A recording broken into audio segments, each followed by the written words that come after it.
We're going to get started with our webinar today. I know folks are still logging into Zoom, but we do have a packed agenda, and we are recording this event, so folks can always go back and revisit parts that they missed.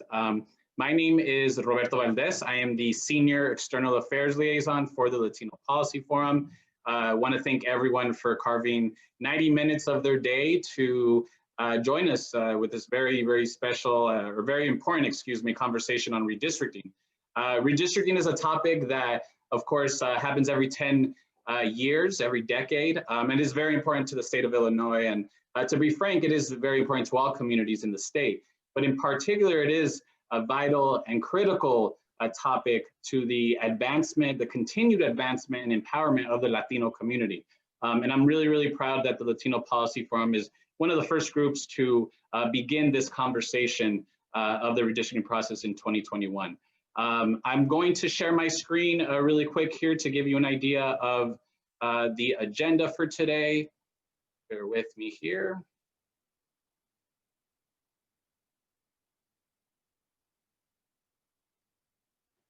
Hope folks can see that there. You'll see the agenda here. These are the topics that we're gonna try to cover in 90 minutes. It is a lot.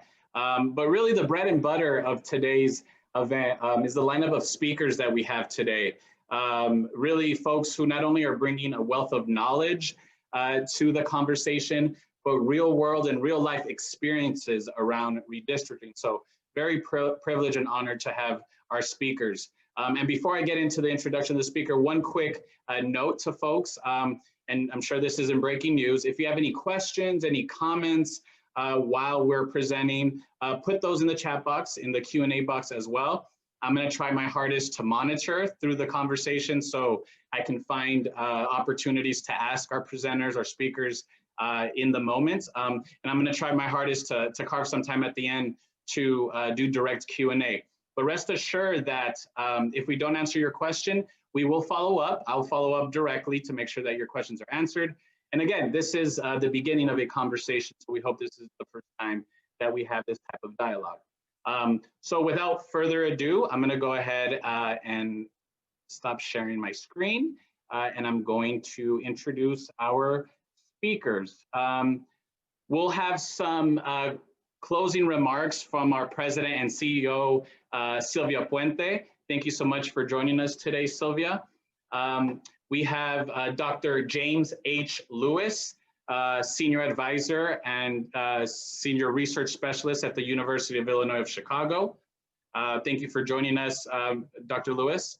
We have Liliana Scales from Change Illinois. She is the Advocacy Director there. She'll be talking to us about the work that Change Illinois is doing and some resources that the community can use as we go forward with the process. We do also have some incredible closing speakers. The privilege to have Mr. Miguel Del Valle, currently president of the Chicago Board of Education, but definitely etched in state history as the first Latino state senator, and of course, serving some time in the as city clerk of Chicago. And then finally, we have Congressman Jesus Chuy Garcia, who currently is representing the 4th Congressional District here in Illinois, but also spent some time in the state Senate, City Council in Chicago, City of Chicago, as well as Cook County Board of Commissioners. So thank you so much, speakers, for being here. Let me make sure everyone is up here. I don't think Jim is showing up. Has to start video. Okay. All right, there you are, Dr. Lewis. And then Lily, are you there? There we go. Okay, perfect. All right, awesome, great. So let me pull this up really quick here.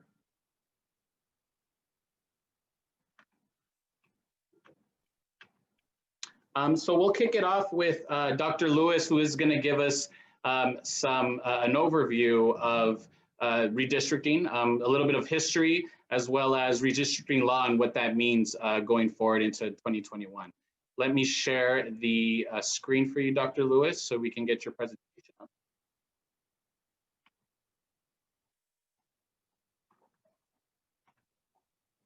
All right, and the floor is yours, Dr. Lewis, whenever you're ready.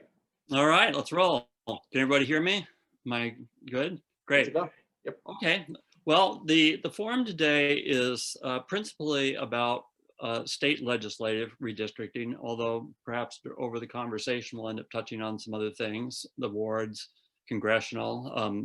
It's also a time every 10 years where the county redoes its maps, judicial subdistricts, and individual municipalities as well.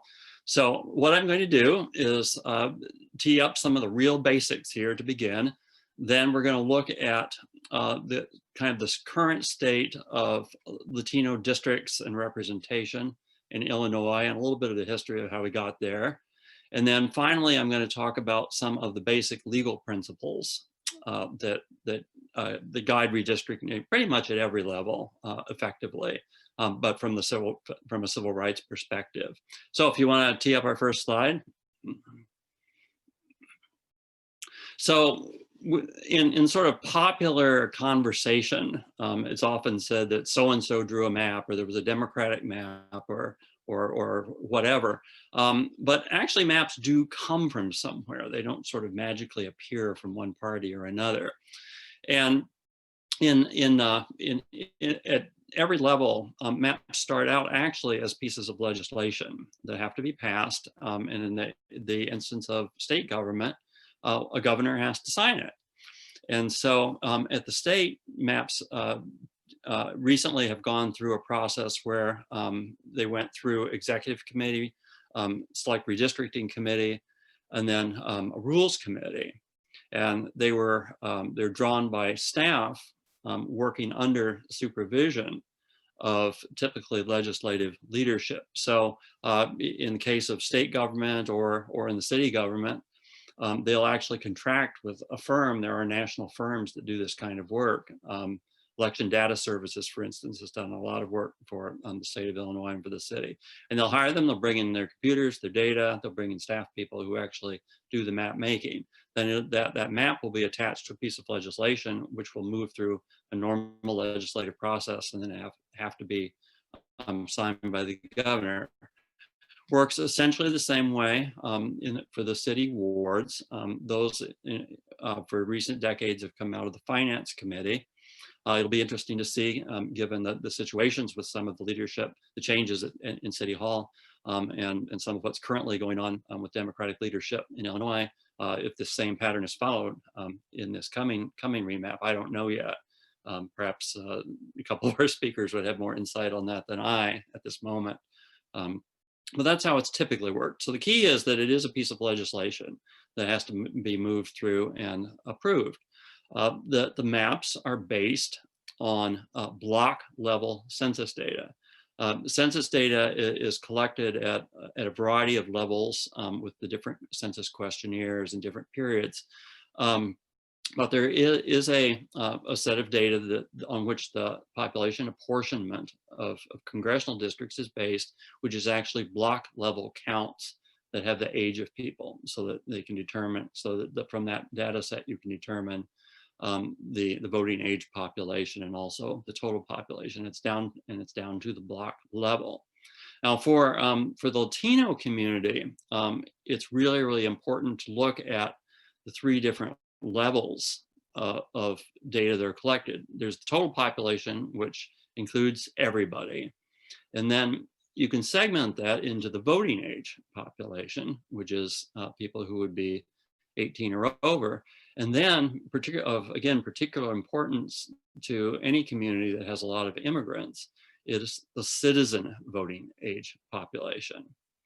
And it's important in the map making process to understand that as you go from each of those levels to the right, there's a drop off in the number of people who are going to be in there. There's fewer voting age people than there are total. And then once you put that requirement of citizenship on top of voting age, you have less people.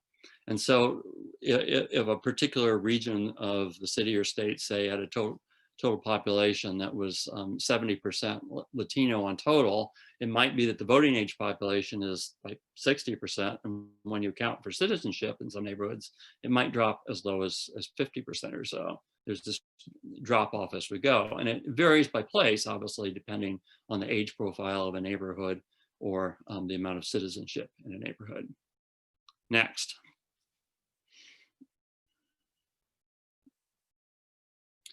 So as I said, in Illinois, for the state of Illinois, the state legislature passes the congressional map for the state, and also the state legislative map. The state has kind of an interesting provision that if it proves impossible to get that through, which is to say, if the legislature and the governor are not of the same party, which has happened actually quite a lot, as you can see if you read here, then they have to pass a map by June 30th by statute. And if they don't, then an 8-person commission is named that is drawn half from each of the parties. And if that commission then cannot create a map, then a 9th member is randomly selected, who is going to be from one party to the other, and they will break the tie. And that has actually happened in 4 recent decades, in 70, 80, 90, and aught. We actually invoked that process because we did have the divided government that they couldn't get a map passed and signed. And in the instance of 1970, the commission actually managed to create the map without resorting to the tiebreaker. But in the other 3 years, they had to do the random tiebreaker, and the Democrats won it in 80, the Republicans won in 90, and then the Democrats won the next one. Now we've actually been able to pass maps through since then. The actual statutes in Illinois on how to do the redistricting are rather sparse. There isn't a lot in it, actually. But the most important thing to be aware of if you're trying to understand the process is that both state law and federal judicial decisions require that individual districts be compact, which is to say, in mathematical terms, it means the least boundary possible to include the amount of population that needs to be in the district. In sort of practical terms, it means it needs to be as close to being a square or a circle as you could reasonably make it.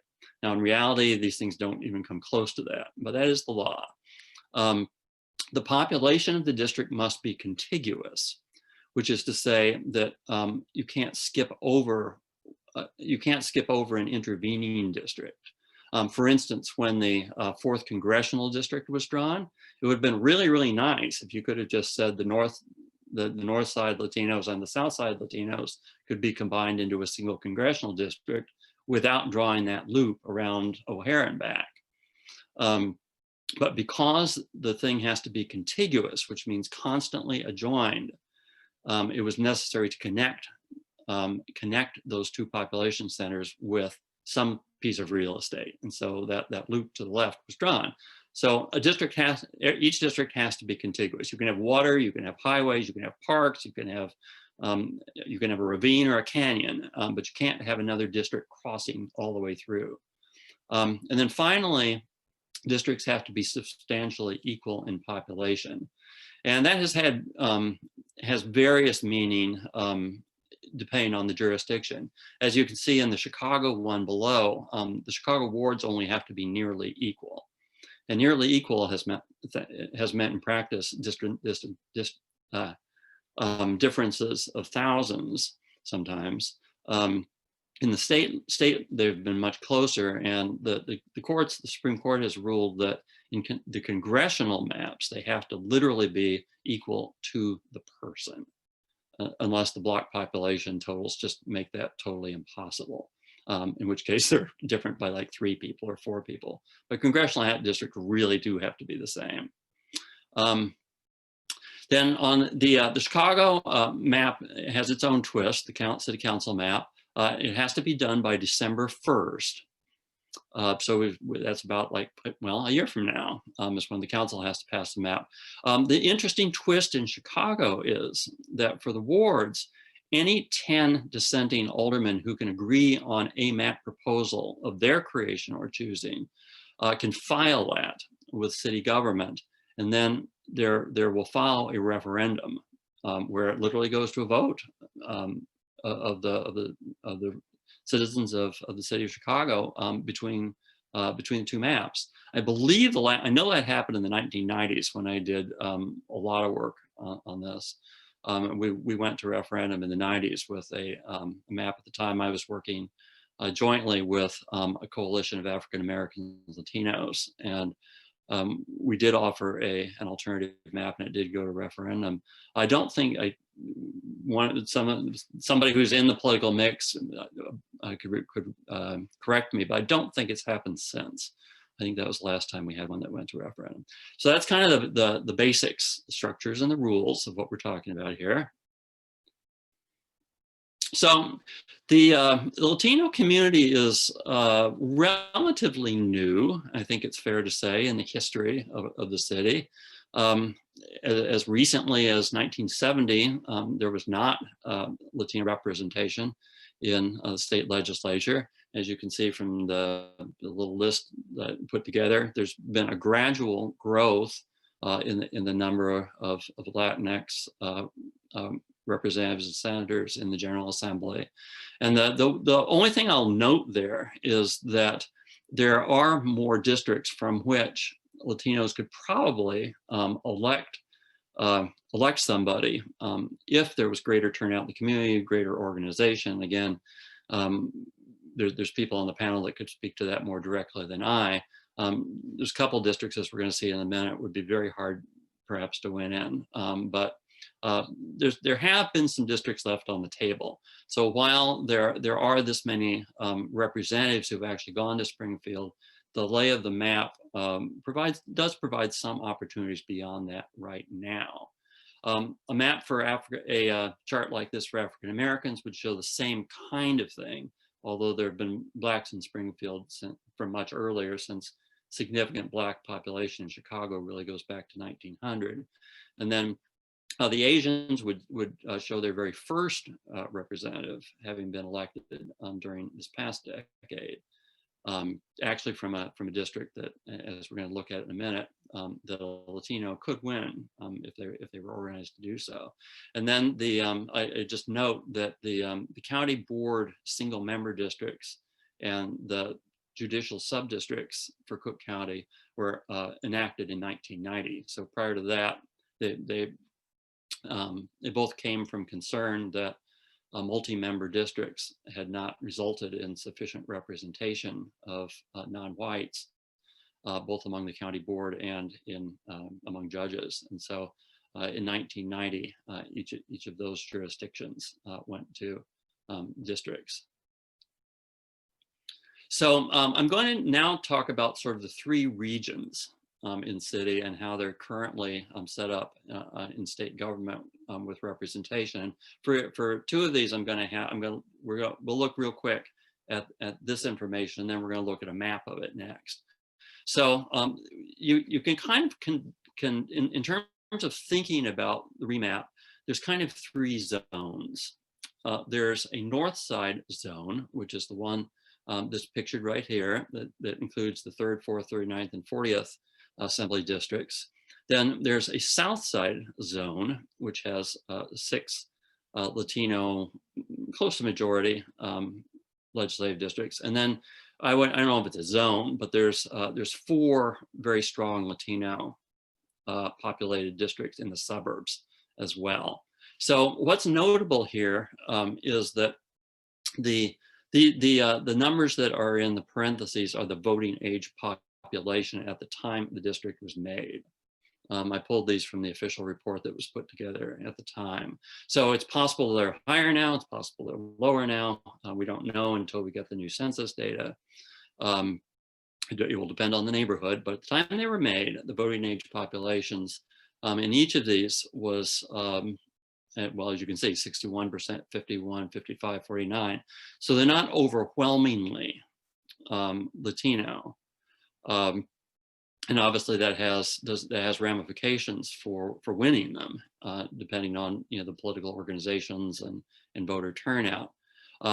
Senate districts consist of pairs of representative districts. So the 3rd and the 4th representative districts form the 2nd Senate district, and the 39th and 40th form the 20th. And so as we can see there, the Latino community elected Latinos in most of them, but not all of them. So let's have a quick look at the map, what this looks like on the map. Next slide. So we have a map here where the red dots represent you might be able to see mine's covered up a little bit, but one dot equals 100 Latino persons in the census. And the key takeaway, I would say, on this region is that it produced, as you can see on the right here, the one on the left is one of the suburban districts. There's a district south of O'Hare that's actually represented by a non-Latino, as we'll see in a minute, but does have a Latino plurality.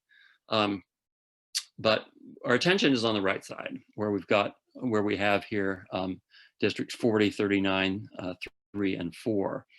And the Latino population there is pretty bunched up. The estimates that Rob Perrell did for this map do show some red dots to the south there of the 4th. So it's possible there's been some population growth there. It's possible that when the legislature drew this, that there was a reason that those people needed to be allocated out. But the challenge always is in these districts is that you're trying to get an electable majority for your racial ethnic group, population group, but you're trying not to squeeze them all together. You want to use strictly from a remap perspective. You're trying to use voters efficiently so you can elect the most representation possible. So on the north side, that's not too hard to do. These districts can be drawn in different kinds of ways here because the population tends to be fairly well centered. It's not spread out in an odd way. And you can also pick up the white population that you need to balance off the Latino district pretty easily right there. It's not densely Latino. So it works pretty well from a legislative point of view. You can create districts that are reasonably compact. It's a little hard to see them with all the dots, but they're not bad looking districts considering. So next map. So then we move to the south, to the south side region that we think about, and there we have 6 districts that are Latino, Latinx, catching up, Latinx. Population pluralities, although again, not overwhelmingly so for voting age population. And as you can see from the names, Latinos did not win them all. And then that area also produced the 3 senators. And why don't we just jump right to the map here? So the south side, I don't know if there's any way you can move that to the left just a little bit. Is there any way to put our pictures up above or below, or I don't know, if you can, it's okay. You can just drag the box to the left. Can I do it? Oh, are you seeing it all? Yeah. If you drag the box to your left. Okay, well, if you can see it, that's fine. I don't have to see it all. Okay. So the issue here, it's the same kind of deal. We've got 6 districts, but here they're shaped very oddly on the south side, not so well. And the reason for that is that the south side Latino population is a lot more concentrated where it exists. And as I was saying, one of the tricks in districting, if you want to maximize your political power, is you don't want to have a Latino district that's 100% Latino, because that means some other area you're using your voters inefficiently if they're all piled into one district. And so the trick here is that you have to combine about 60% Latino with about 40% white. And there's a challenge here because up here, this is the Black West Side here to the north. You can see North Lawndale there. The Black West Side is there, and they have their own civil rights interest. And there's also Black community to the south.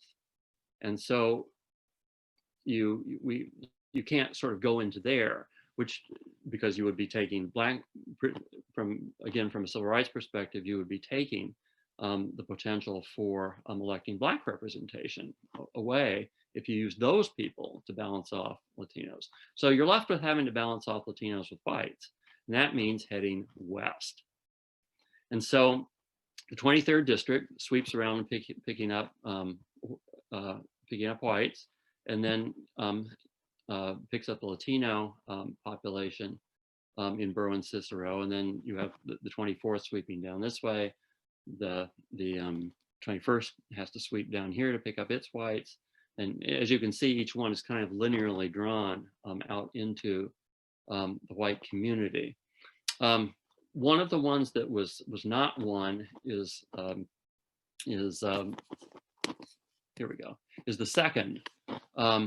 This is the district that elected Theresa Ma, who is the one Asian representative in Springfield. And so Chinatown is up there in the northeast corner, and it's actually a district that could elect a Latino just equally well. It's about split between Asian and Latino population, more or less. But it was clearly drawn to keep the Asian community together as it picks up the Asians that live down Armour Square in Bridgeport, as well as in Chinatown. Theoretically, it could be drawn more to the east. If you do that, you start to run into the African-American concern. So it's kind of a balancing act that whoever was drawing it in Springfield, whoever was directing that, determined that the Asian interest would be paired with a Latino interest for that district. So going forward, it's going to be more of the same. Obviously, it depends on what the population totals are. I think given the patterns here, just speaking for myself and having worked with the numbers a fair amount, I think it'd be very, very challenging to go from 6 to 7 here. It depends on how much risk one wants to take with electability, given that the Latino community seems to already kind of be 2 down here as it is. There's 2 that didn't elect Latinos already. So interesting question. It's something that'll have to be worked out when the numbers come up. So the final sort of zone is the suburbs. And there's Latino pluralities in 4 places. One is in Waukegan, one is in Elgin, one is in the Aurora area, and the other is the one we saw in that first map, which is south of O'Hare. Obviously, the Latino populations there are not nearly so concentrated as they are in the city. I suspect that the political organization is not as good because of that. And as you can see, the election results have been much less Latino. And then we can also note that there have been Latinos who have won in Illinois in districts that were not Latino, in Streamwood area and in Bolingbrook.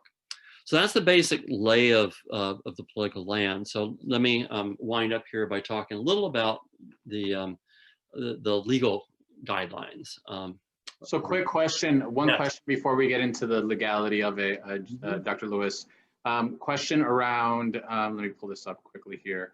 Luis has a question. How can we track who's a citizen and who's not? How do you count for citizenship? I wish Rob were up here. I think that is in the block data, but Rob could tell us for sure. Okay. It's definitely in the census data, and I'm trying to recall if it's actually in the block data. I think it is actually in the block data. And then the second question is from, I don't have census collects it. The census absolutely collects data on citizenship. Okay. ACS data, Patty Garcia added ACS data in there. So I believe it's from the American Community Survey. The second question here, I'm trying to bring it up. California and Michigan account for communities of interest to draw their legislative maps. Does Illinois use communities of interest to draw maps? If not, has there been any effort to make communities of interest an important category to take into account? I don't know if you simple answer is yes, absolutely. And I'm going to get to it in 1 second. Perfect. The next slide. It's actually the next slide. So this is just a summary of it's been a pretty litigious field, actually. although not recently. There's been challenges to state maps almost every decade, but from a Latino perspective, they haven't been real important. There have been a few minor changes in state maps, but they didn't really affect Latino districts, I would say, in a significant way. And in generally, the state map has been upheld. The litigation following the 1990s was extremely substantial. In 1990, the state legislature failed to create a congressional map. And so because that left the districts in the shape that they were, but with new census data, Congressman Hastert went into court. He was the named plaintiff anyway for what became a trial with about 8 or 9 different parties. But the charge was that the districts were unbalanced by population and therefore had to be redone, which was essentially a way of just bringing the matter to court. And out of, again, an African-American Latino coalition that was headed up by Moldeff and Judd Minor, the 4th Congressional District was created by the decision in the federal court, which of course has elected Congressman Gutierrez. So that was a fundamentally important litigation. It wasn't so much a challenge though to anything. It wasn't hostile.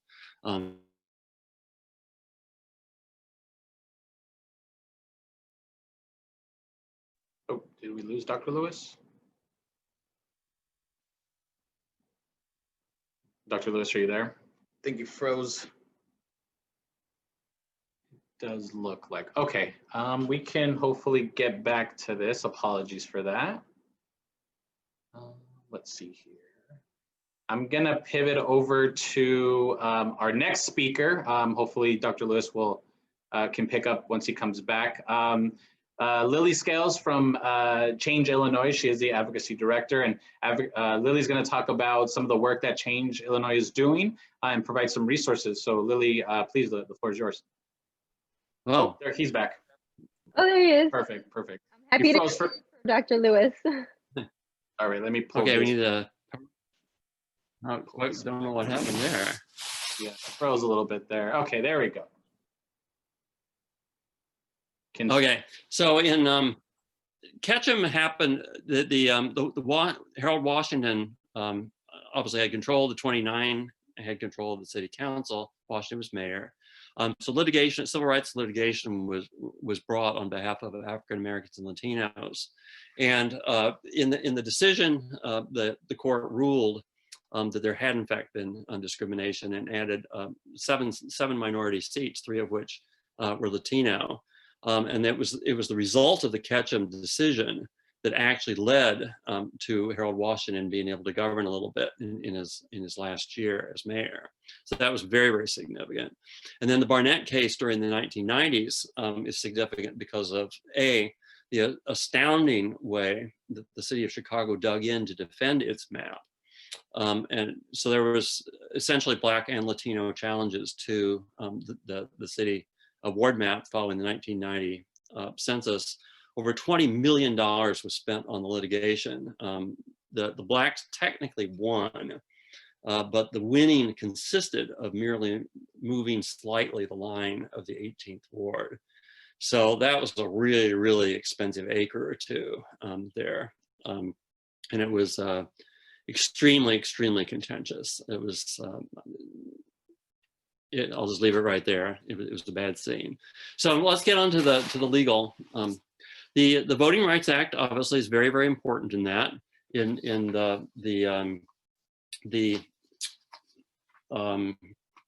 the governing of redistricting, and the fundamental item in the Voting Rights Act is that you cannot deny or abridge a citizen their voting based on race, color, or language group. The right prohibits the dilution of voting power either by cracking or packing, which was what I was describing earlier when we looked at the maps. Packing is intentionally putting a minority into a district so that they can't spread their power more widely. And cracking is the opposite. It's when you might have a a group of a minority, you might have a sufficient concentration of a minority group that they actually could elect somebody, but the map maker breaks them into a whole bunch of districts so they don't have a majority anywhere. And that's called cracking. And both of those are illegal if they are done to deny a minority group representation. The Voting Rights Act also says that you make those judgments based not only on the actual demographic percentages, but on what's called the totality of circumstances, which means that a smaller amount of people could be granted kind of the right to a district if you could show in court that they had the political organization to actually win, even though they may not look quite so large in numbers. And by the same token, if a group was larger, you could argue that it had been denied if it could be showed that the totality of circumstances meant it was going to be very, very hard for them to win an election. And then the final thing I'll note on the Voting Rights Act is that a principle that's applied for getting minority representation in a legislature of any level is the idea that we want our legislatures to be roughly proportional to the different subgroups that are in our overall populations. And the Voting Rights Act concedes that in a sense, but does say that nothing in the Voting Rights Act guarantees that there'll be proportionality. You can only create districts that might elect someone. And so the Voting Rights Act has been litigated. Individual districts have been litigated like crazy for a lot of years. It's an area that is legally that's constantly changing. So I've listed some of the major principles from some of the major cases here that do govern redistricting pretty much at every level, but absolutely where civil rights are involved. First is, the reason we expect those populations to be equal is so that the principle of one person, one vote is maintained. If a district is really, really large and another one's really, really tiny, obviously the voter in the tiny one has more power than the voter in the big one. In Reynolds, the Supreme Court says you can't do that. You got to, as much as possible, everybody's vote has to have the same power. The second is very important to the question that was asked there about communities of interest. The courts and the law talk about traditional principles of redistricting, which includes communities of interest. And that can mean economic concerns, it can mean social cultural, it can mean administrative boundaries like having the school district or a municipality aligned with a legislative district. Those are called traditional means. You can also use race, but it cannot predominate in the process. It can't be the predominant reason that a government draws a district the way it does.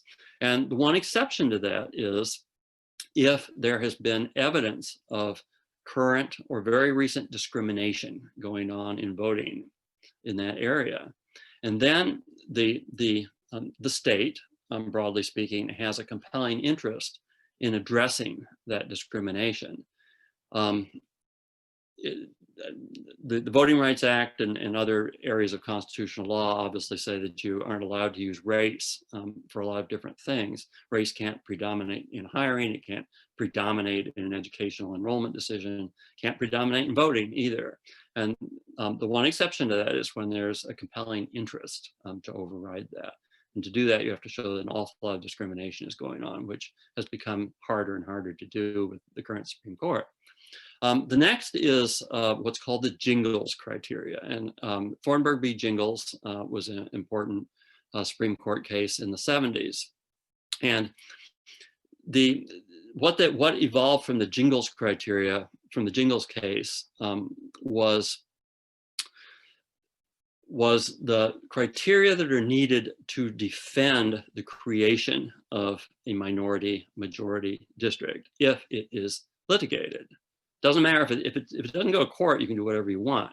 But if it is litigated, you would need to show that you had enough of a minority to sufficiently create a district that it could be, that would be compact, that can't be just spread over, everywhere. Second, you would have to show that the minority people in that district vote cohesively as a group. And then finally, you have to be able to show through statistics that that minority group could vote as a bloc and defeat a candidate of a different race, so that that minority group could, as the law says, elect the candidate of its choice. And so this really only applies when you're defending something in litigation. The ability to elect not quite done. The ability to elect a candidate, that ability there in point 3 in a recent Alabama case is now assessed not only on an estimate of your minority population numbers, but also based on their recent political history and whether they have been effectively organized. And then finally, in a very recent Supreme Court decision of the Roberts Court, it finally settled once and for all that incumbency and partisan reasons are permissible criteria in voting in electoral districts. That had been an ambiguous issue in remap in the past. The court had not settled on it. Whether districts could be drawn to protect incumbents. And the Supreme Court ruled that unless the state law said you could not, then you could, because the Constitution says nothing about it, and they were not, the majority on the court was not convinced that it was harming any other interest. So those are kind of the basic court principles. And then finally, this was aimed more at sort of discussion, Roberto. So we can either have that sort of now, or you can just say we're done. Thank you, Dr. Lewis. Yeah, for the sake of time, would love to have that conversation, but we appreciate it. And Dr. Lewis is actually going to be working with the forum and the advisory committee that we're planning to put together, which I'll briefly talk about at the end. So thank you, Dr. Lewis. We appreciate it. We're going to transition to our next speaker. If Lily can come back up here, I'm going to go ahead and stop the video. Perfect. Great. Lily, the floor is yours. I appreciate you being here. Let me know if you want me to once you want me to put up the site. Great, thank you so much, and thank you to the forum for hosting us and for working in collaboration to ensure that we have accurate representation of our communities. For background information, Change Illinois, for those of you who are not familiar, we are a nonpartisan, nonprofit organization that champions ethics and efficiency in government and elections in Illinois. And most recently, we had a push to collaboratively work with organizations like Latino Policy Forum for an amendment to the Constitution calling for an independent redistricting commission. So most of last year was spent really lobbying to legislators to support what 75% of Illinoisans were asking for, which was an end to gerrymandering and for an independent redistricting commission.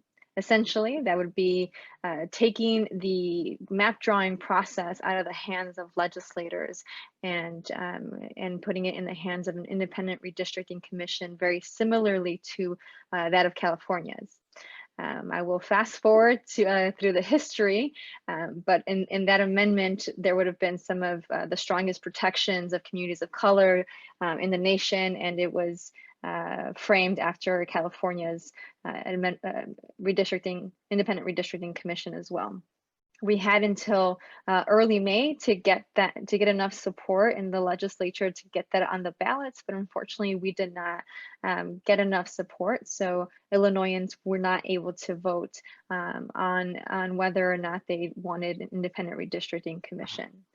So we are, it's now December, and we're in a position as an organization to continue advocating and calling for our legislative leaders to at least ensure that there is transparency and community input in that redistricting process. because as you heard from Dr. Lewis, we're in some unprecedented times, and community really is eager, and we're powerful in numbers to really engage in a process that says that our communities need to be intact, that they should stay together, and that they are not cracked and used against each other for voter suppression. And a tool that we essentially are using to engage communities of interest is through the Princeton Gerrymandering Project. They have a group called Representable, which Roberto will put that in the chat for all of you to access. That tool is giving data and resource to communities in drawing their own districts. This isn't a tool that draws legislative maps, but it draws communities so that everyday folks can use these communities of interest maps and advocate to their legislators to say, hey, this is my community, this is how I define my community, and when it's time to draw the maps, please keep my community intact. And we have, all of us on the panel, I think, can give prime examples of how communities have been split up in Illinois and then in Chicago specifically. And so this is an opportunity that empowers folks, that it's a free tool to create those maps of communities and collectively really use their power and their voice to keep their communities intact. During our process of trying to pass the Fair Maps Amendment, we definitely were listening to community and had multiple conversations with a lot of community members across the state, and we really had a diverse coalition leading into our deadline. But now I know there was some question about, I have an anonymous question somewhere in the chat about what's going on now with all of the corruption ensuing around Springfield. What's going to happen with the remap process? And as an organization, we have taken a position to again say, because of the corruption that's circling around in Springfield, now more than ever, we really do need a transparent process that includes community input.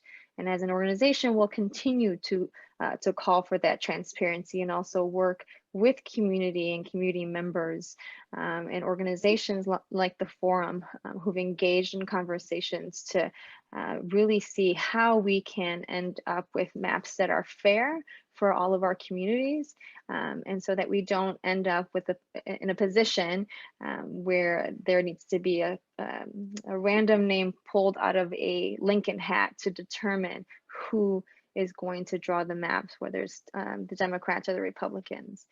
So as an organization, we are trying to really fix the foundational problem of remapping and to ensure that no matter who's in power in Illinois, that the foundation is fixed so we do have equal representation and fair representation. So we have competitive elections, and so we have communities that are together.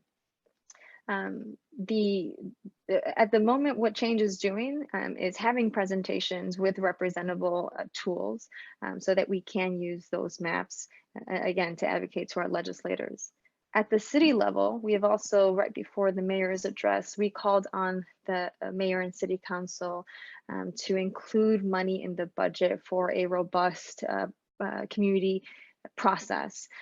And we continue working with a community member and community organizations because the remap process at the city level, it comes right after the state level. And so we want to make sure that folks know what redistricting is, how they can be engaged, and really take the intimidation factor out of having to know all the nuances, because we have wonderful panelists like all of you on here that do know more technical information about lawsuits and what could happen.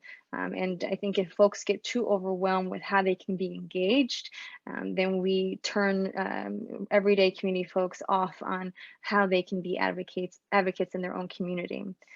So at the moment, you'll probably see me in multiple panels and as well as my coworkers at Change to draw these communities of interest so that we don't have split communities. And prime examples in Chicago specifically are those in Logan Square and Pilsen and Chinatown and Englewood, in back of the yards, where there are a predominant amount of Latinos that live in those communities. And then we end up with a ward that is being led by a sitting alderman that is facing 14 counts in federal indictment. And that ward is heavily Latino. And we wonder how that happens, and it's because of the gerrymandering of our districts, and that's not right.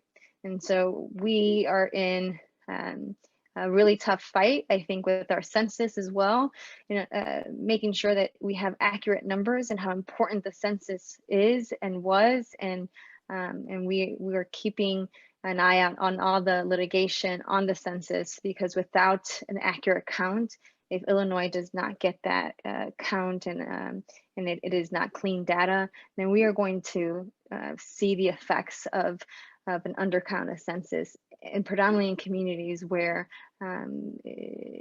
those communities are hurt the most, in Black and Brown communities. And so we are doing everything we can as a member of coalitions to ensure that those voices are not being erased.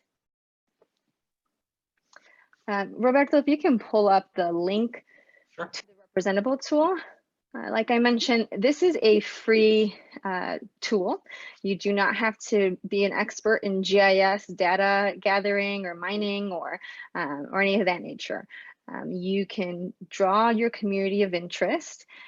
This is the landing page that is specific for Illinois. It's been used in Virginia as well. I'm happy to follow up with resources for anyone who wants to see how this is being used in other places. It provides the redistricting criteria on the bottom, and then you are able to draw your community and submit those maps and use those maps again to advocate to your legislators. We are essentially doing presentations with community-based groups to ensure that we're not the ones as an organization. We don't have on the ground answers for how we should draw communities. The people that do have those answers are the people that live in those communities. So the more people know about this tool and are able to engage in this process, I think the fairer our maps will look, and then we won't hopefully see a lot of litigation on the maps at our state and city level. So Lily, if folks reach out to me or even reach out to you and ask for a presentation on representable, you can go ahead and do that, right? They just have to reach out and ask. Okay. Correct. Absolutely, yes. And we are beginning to have presentations. I believe we start one next week in Chinatown. We have some on the South Side. And then we also have some beginning in the new year. So those of you who are representing communities who are eager and engaged with what to do post-census, this is a really great tool that you can use and draw your communities of interest to begin using your collective power and voice, again, to ensure that our maps are representative. Great. I'll make sure to not only include the link, I include in the chat now, but I'll do a follow-up email with folks who registered and attended this event. I'll include the link there and then your contact info, Lily, so folks can reach out and if they're interested in these presentations or anything else, they can reach out. Absolutely. And again, this tool can be used at the legislative level as well as the city level. So this isn't specific to just the state, so you could use it to draw your ward boundaries as well, ward community boundaries, I apologize, not map. So it's a very user-friendly and versatile tool. And again, it's through the Princeton Gerrymandering Project. So it's a reputable source as well. Right. I don't see any questions, but if folks follow up during the rest of the conversation or even afterwards, I'll make sure to forward those to you, Lily. Wonderful. Great. Thanks so much for joining. We appreciate your time. Great. Okay, so we have about 30 minutes. Going to try to squeeze in the last few parts of the agenda in here. Up next, we have Mr. Del Valle. Mr. Del Valle can bring up his video. Perfect, great. Again, Mr. Del Valle, is so appreciative of your time. It's an honor to have you here, sir. If you can just talk about, you've been involved with different redistricting processes. Just talk about those experiences and potentially some lessons learned while we look into 2021 and those type of recommendations. Well, first of all, let me thank you for the opportunity. And it's a bit difficult talking about an experience that spans over 40 years in 15 minutes. But my good friend and former colleague, Jesus Garcia, I'm sure will be able to help us spread as much information here as possible, because he has lived the same period I have lived in terms of redistricting battles. No doubt about it, redistricting battles are partisan battles. They're all about who controls the legislative body in Springfield. It's at a local level, at the ward level, it's about who controls the most votes in the city council and who has the most power, most influence. At the congressional level, it's also about what the size or what the makeup of the congressional delegation is in any given state. Is it majority Democrat? Is it majority Republican? And then at the national level, how those numbers add up for both parties. But it is a partisan battle, and it's a partisan battle that takes place every 10 years between Democrats and Republicans. Latinos joined that battle for the first time in 1981. I was the lead plaintiff for Maldiv in that case. It was a case that, as has already been stated, was challenging a map that was produced by a commission during 1981, 1991, and 2001. The maps were produced by a commission with a tie-breaking vote that either slanted the process towards Republicans or towards Democrats. In 1981, it slanted towards Democrats, and that map was challenged in court by Republicans, African Americans, and Latinos. There was a kind of coalition that came together and brought a Section 2 Voting Rights Act complaint. And that led to the judges, a 3-judge panel, ordering the commission to draw the new map to include, for the first time, a Latino majority Senate district and a couple of state rep districts. At the time that I agreed to be a plaintiff with that case, I was executive director of Association House. I had not had any involvement in politics. I was asked by Maldiv to be a plaintiff because of my knowledge of the demographics of the community that I was working in Westtown, Humboldt Park. And I agreed to, not knowing anything about redistricting at the time, to be a lead plaintiff.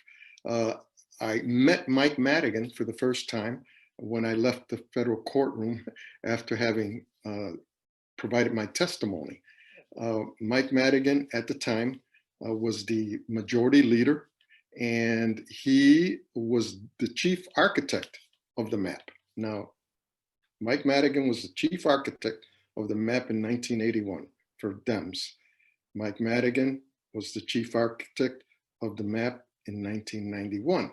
Mike Madigan was the chief architect of the map for Dems in 2001, and then again in 2011. And because Democrats have a majority in the House and the Senate and have the governor's office as well, this time around, Mike Madigan, if he survives, and even if he doesn't survive, my guess is that in terms of his leadership position as a House leader, he will, I'm sure, still have influence over the process because he is a state rep. People forget that. He represents a majority Latino district, mind you. And so in each in each redistricting process series over this 40-year period, and now going into the 5th one in 2021, Latinos have gained. We kind of broke things open back in 1981, but it continues to be a partisan process, and the fight over the years continues to be who will control the General Assembly in Springfield. Will Democrats control? Will Republicans control? The reason Latinos were able to join in the fight was because of the Voting Rights Act. And the Voting Rights Act made it possible for us to make our case. Democrats and Republicans over the decades have been forced to create and support the creation of Latino majority districts. Democrats and Republicans have been forced, whether they were in charge of the commission that drew the map or in the minority, they both had to create and support the creation of Latino districts. As Latinos, we have been engaged in that process since 1981. Maldef was there in 1991. They were there again in 2001. And then in 2011, which was the last round of redistricting, Maldef decided that they would not file a case. They felt that there wasn't enough to work with. But the interesting thing that happened in 2011 was that Madigan succeeded in really lining up a lot of Latino organizations. You know, I said at the time that we were kind of the victims of our own success, because in 1981, there were very few Latino organizations paying attention and involved in the redistricting process. But by 2011, the last round of redistricting, there were a number of well-known organizations that came out in favor of the initial map that Madigan put forward, which really did not maximize the opportunities for Latinos to elect new members, additional members. And so the Latino Policy Forum, and Sylvia can comment on this, really was kind of like the last man standing, because till the very end, they argued that the map that was being put forward, that had been approved, was a map that didn't increase the opportunities for Latinos to be elected. Well, that map stood, but in 2011, after that, we saw how, because of the growth of the Latino population throughout the state, and because we have since then, before then, elected Latinos in districts that were not Latino majority, like Fred Crespo out in the Hoffman Estates, Hanover Park area, Linda Chapalavia out in the Aurora area, and a number of areas, we saw that Latinos were gaining ground, even though they were not representing or running in Latino majority districts. And then since 2011, you had Cristina Castro elected as a senator in the Elgin area. And we also had Karina Vidla, first elected as a state rep. She's from West Chicago. And then now, the most recent election, Karina won the district that was represented by Oberweis, Jim Oberweis, which is really probably the best example now that we have of how Latinos are now gaining support from non-Latinos in legislative races. And so that on the one hand is good, on the other hand, it kind of weakens our old 1981 argument that the voting patterns were such that any Latino with a Latino name on the ballot would not get white votes. Well, that has changed. Has the electorate become more sophisticated? I hope so. But the fact of the matter is that we should not allow people to point to that as a reason to not support efforts to maximize the opportunities to elect Latinos. And those opportunities are greater if there are Latino majority districts, or districts that we could refer to as influence districts, that allow for coalitions to form with other groups, other minority groups, to be able to elect candidates of their choice. And so we've come a long way as a result of the process, which is not pretty process. It's an ugly process, but we've made it work for ourselves as Latinos because of Maldiv's work, because of the Latino Policy Forum work, and the work of many advocacy groups that have been there for each round of redistricting. Sure, some people will say, well, let's have this independent commission draw a map. I'm one of those, and I'm one of the old timers who is still not convinced that an independent commission is going to allow us to gain as much ground and to continue to gain as much ground as we have gained over the years. Granted that we could have done even better, but I'm not convinced that we could do much better under an independent commission map. I know that there are lots of arguments against that, and in theory, it sure sounds good to have an independent commission draw a map, but I'm not sure that independent commission is going to do what we have been able to do over the years, and that is produce as many opportunities as have been produced to elect Latinos in districts.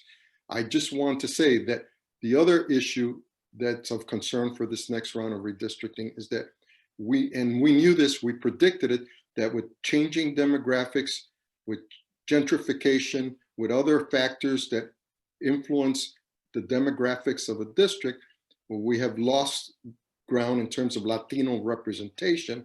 Even though we've gained in the suburbs and we can gain a whole lot more, we've lost ground in the city. And through the redistricting process, I think we could make up for that, while at the same time respecting those that have been elected that are not Latinos in Latino majority districts, and allow them to also, as allies, continue to serve the people as elected officials in newly drawn districts. And so I'll end it there because I see Chuy is anxious to go.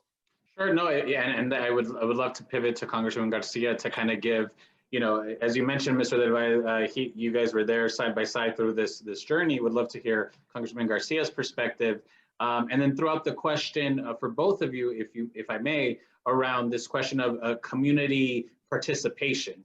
Understood about the partisan politics, understood that it is, you know, at the end of the day, Democrats or Republicans, but how can people on the ground have some sort of influence? If you can both talk about that, but Congressman Garcia, please. Thank you, Roberto. Good afternoon to everyone on this forum call, and of course to Silvia Puente and the Latino Policy Forum. Thank you for inviting me to join this panel. It's great to be on with my good longtime friend and ally, former Senator, former City Clerk, current President Del Valle, all of the titles and responsibilities as he's had for such a long time. I represent the first and the only district to this date, voting rights district in the Midwest. And I'm glad that we're having this very timely conversation. As many of you know, yesterday here in DC, the Supreme Court heard arguments for the Trump versus New York census case. No legal rationale will justify the deliberate exclusion of immigrants from being counted in the census. It is stated clearly in the Constitution that every single person, regardless of citizenship, class, race, and age, must be counted. Yet there have been targeted attempts to dilute our numbers and the power behind those numbers. The census numbers directly shape the amount of people that can be included within the bounds of a district. And let me just say that it looks like there will be a delay in getting the final census numbers until after it appears the inauguration this cycle. We know that Trump's attempts to not count immigrants is a direct action to game the system like he always has. Now, the ultimate decision, of course, falls on the Supreme Court, but what the courts and Trump don't have authority over is how we maintain the integrity of the redistricting system process locally. And I want to thank Change Illinois for their involvement in bringing information and bringing ideas and in seeking to democratize the map making process at the city level and at the state level, even if we don't agree exactly on things like the redistricting commission. But similar to the census, the process of redistricting is not only a formal process that affirms our existence, it also serves as a testament to the very inclusive democratic vision we aim for as a diverse nation and a community. The reality is that we are doing much more than drawing or moving around geopolitical lines. We're designing our future and creating greater possibilities for our communities. As you've heard from Senator Del Valle, our history can't be fully understood through just legal frameworks. There are underlying political dynamics and realities at play, and community participation is critical. Latinos have been the largest growing demographic in Illinois, in Cook County, suburban Cook, of course, and city of Chicago. And how has this growth translated into greater investments and outcomes for our community? Although the number of Latino, Latina elected officials has slowly grown across state and local levels, and I just want to give a plug to another suburban win that we had this last cycle with the election of Dagmara D. Avelar from the Bolingbrook area, a great win.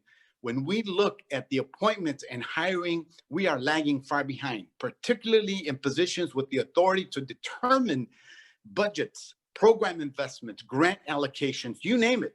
The demographics of the Latino community are not fairly reflected in good paying jobs in the private, philanthropic, public, or government sectors, and yes, higher education as well. Nearly 30 years later, the 4th Congressional District, after it was created, is still the only district in the entire Midwest. What this means for us is that we have to be more deliberative about creating the infrastructure and the conditions through policy and politics. We have the opportunity to do so with redistricting, but looking at numbers and maps alone will not inform you about the histories and needs of our Latino, immigrant, and working class communities. This is where racial equity comes into play.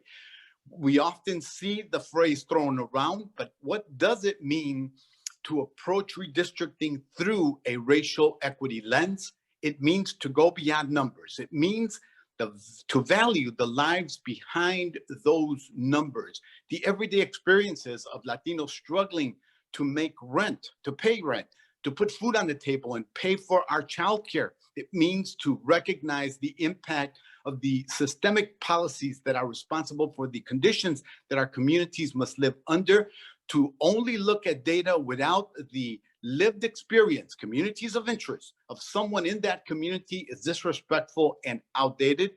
Of course, I'm skeptical of a redistricting model that claims to be neutral or unbiased, because that may suggest that we can be a colorblind society. I'm not sure we want to be that, especially at this point in time in our history as a country. A racially inclusive redistricting process needs to invite the voices of the very people it is designed to impact. No judge, unbiased review panel, or automated modeling system will get you that.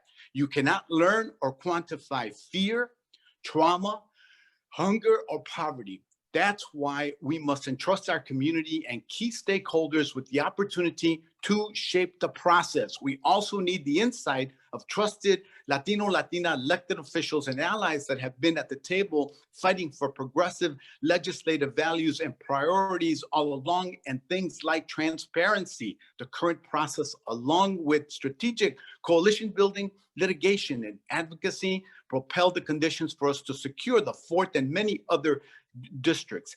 As Latinos numbers rise, the upcoming redistricting process will require even more collaboration and political calculation to ensure we protect our communities and secure much needed resources for our families and for our children. I look forward to working in partnership with all of you to build even greater political power and advance the success of our community. Thank you for all the work that you're doing to empower our current and future generations. Thank you, Congressman Garcia. Mr. Del Valle, if you wanted to know on my question around community engagement, and would love to kind of throw that around amongst us us for here to have that conversation. We have about 10 minutes left. Also, I'll encourage folks that are still on the line to ask any questions. Mr. Del Valle, I'll give you the floor. Well, community engagement has increased with each redistricting year that has passed, and I know in the General Assembly last time around, there were numerous public hearings held throughout the state. Latinos participated in those hearings. Latinos over the years have worked on crafting their own maps and coming up with their own proposals. MALDIF has facilitated a lot of that community engagement, as well as other community organizations. And I anticipate that this next time around, there will be Latino leadership in the Illinois General Assembly who will have pivotal roles in making sure that there's transparency and that there's an open process that allows the community to connect with all the activity around redistricting. And that is not to say that the final product will be one that we don't end up challenging in court.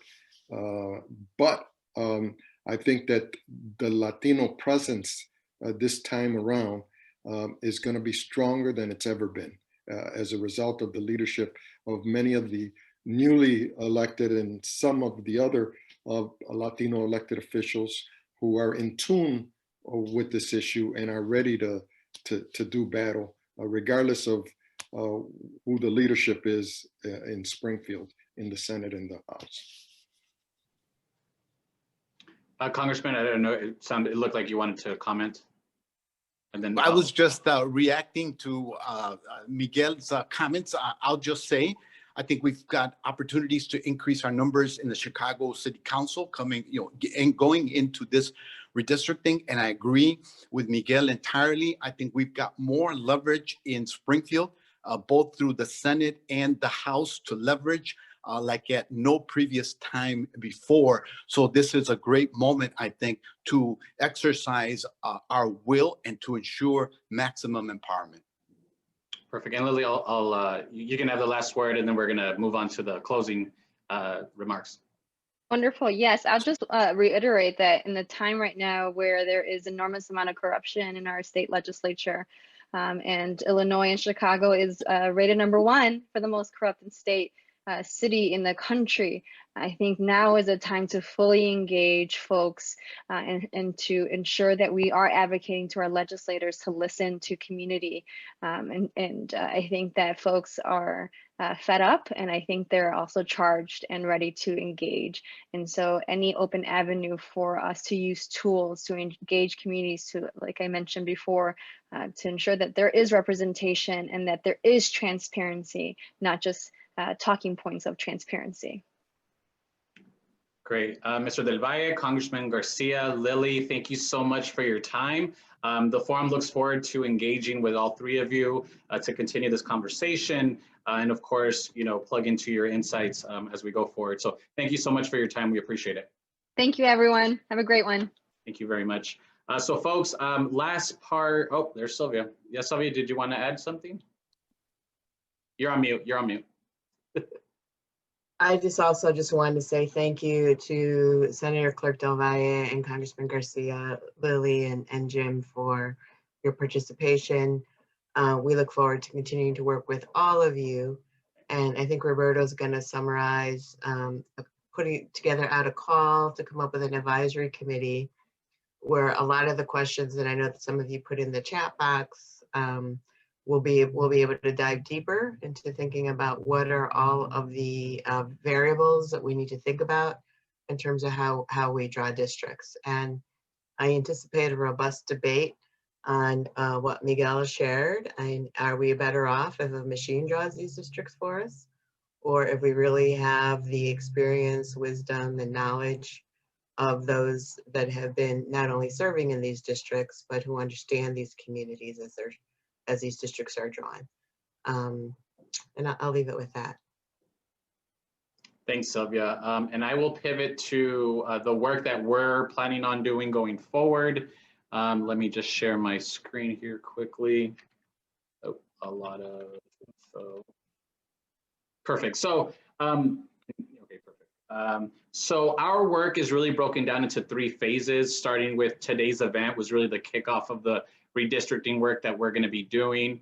As Sylvia mentioned, we are going to organize an advisory committee to determine the type of criteria that we, or as a community, as a whole, decide on to draw preliminary maps using the American Community Survey data.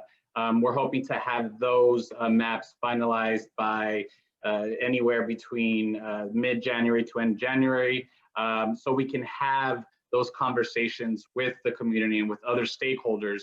As you can see, that all falls into kind of the December through February timeline of 2021.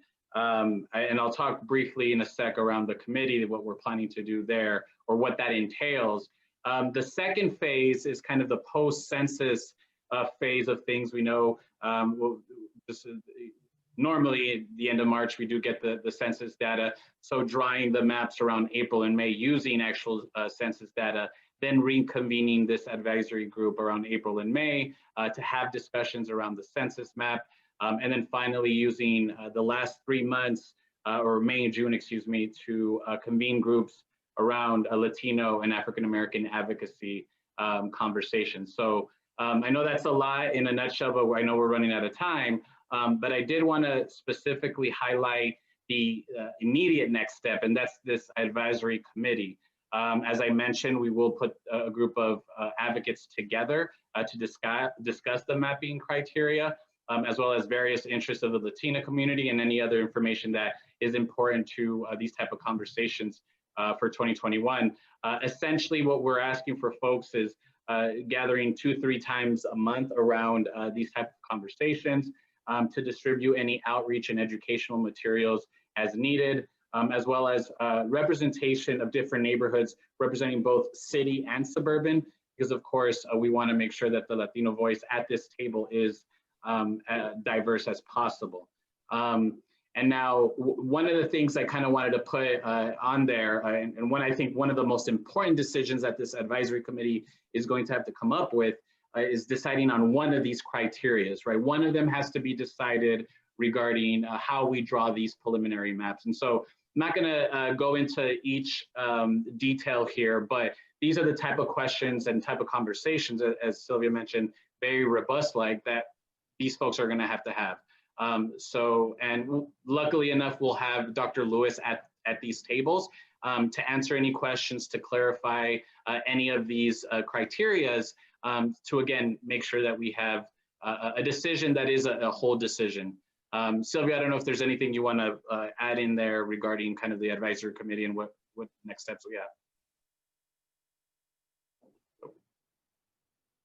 I would only add that we know that there are probably many ways to draw the map. Am I echoing? No, you're good. You're fine. We know there are many ways to draw the map, and there are many ways that it can be drawn.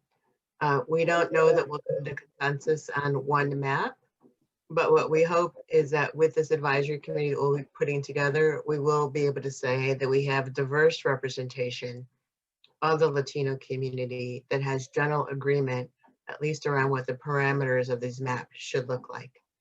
And then just to underscore, we're going to take an initial stab with the current American Community Survey data in advance of the census data, because we do have pretty good data on knowing what the Latino demographics are of the state as of last year. So we'll be drawing preliminary maps to give an indication of what the 2020 maps might look like. And so that hopefully will enable us to go into the 2020 conversation in a proactive manner versus a responsive manner. So again, the invitation is open. Feel free to reach out to Roberto. And we look forward to working with you all. And again, thank you so much to all the participants for taking your time and sharing your insight and your wisdom. I think we have a couple minutes for Q&A. Maybe a question that can be asked. Let me go ahead and stop sharing the screen here. Thank you, Sylvia. Nothing there. Let me look at the Q&A. Do you think So a question here, and I don't know if Jim's still on the call. Yeah, I can hear you. Okay, let me bring you up to the video here. Jim, give me 1 second. Okay, there you go. You should have the invite to come back up. And I'll shorten the question. Stephen Monroy had a question. Did the Illinois Voting Rights Act of 2011 have an effect on the 2011 maps? And what was the legislative political intent of creating this requirement? I don't know if you can speak on any of that. Yeah, I'm not sure what he's referring to. So some background here. Illinois passed Illinois Voting Rights Act, of 2011 in March of 2011. During the last redistricting process, it requires Illinois to draw legislative districts to create crossover districts, coalition districts, or influence districts. Okay. This was in response to the Supreme Court decision saying the federal VRA does not require opportunity districts with less than 50% specific minority population. Does that ring a bell? Mm-hmm. So the question, yeah, it's perfectly permissible thing to do. It does go to simply the remap strategy, I would say. Yeah, but let me add that the reason this was done was because, and maybe no one knows exactly when it happened, but at the very beginning, when we started dealing with maps, we worked to create influence districts, what we called influence districts. And then it was said that based on court decisions that you could create a minority majority district if you had enough of a population to do so. What this allowed for was to be able to put in additional population, even though not at over 50% in districts, so that Latinos working with other groups, African Americans and others, could elect candidates of their choice. So what this did was it strengthened our approach under the Voting Rights Act that had been weakened as a result of court decision saying that we could only create majority minority districts. Thank you for that background, Mr. Del Valle. So we're at 3:31. I'm going to be respectful of everyone's time. I don't know, Sylvia, any closing remarks before we end? No? Okay, great. I want to thank all the panelists for your time. I really appreciate it. I know we had to speak through the ending of that, but again, want to be respectful of everyone's time. I will be following up with folks with the video of this event and any other follow-up regarding advisory committees, meetings, and other information regarding redistricting. Thank you so much. I appreciate it. Take care. Bye-bye.